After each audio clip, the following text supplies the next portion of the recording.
Welcome to Samba Samba. Enjoy the video. In this video, I will explain how to fix not moving on Roblox Xbox. First, let's start with some quick checks.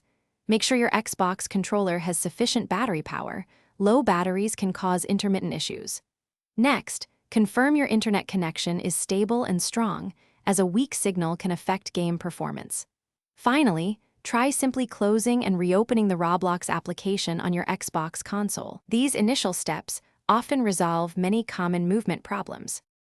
If the initial checks don't work, let's look at your controller and game settings. Double-check that your controller is securely connected to your Xbox, either wirelessly or via a USB cable. Then, navigate to the Roblox in-game settings to see if any movement controls or accessibility options have been accidentally altered.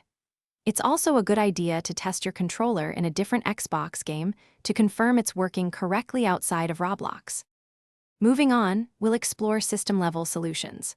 A full power cycle of your Xbox console can often clear temporary glitches. To do this, hold the power button for 10 seconds until it shuts down completely, then unplug it for 30 seconds before restarting. Additionally, clearing the persistent storage cache on your Xbox can resolve many game-related issues. If all else fails, consider uninstalling and then reinstalling the Roblox application.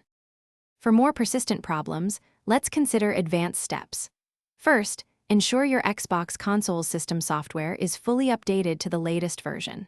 Similarly, check that the Roblox application itself has all available updates installed. If you've tried all these steps and are still unable to move, it's time to reach out. Contact Roblox support or Xbox support directly for personalized assistance and further troubleshooting guidance. Thanks for watching. Consider subscribing if we helped you.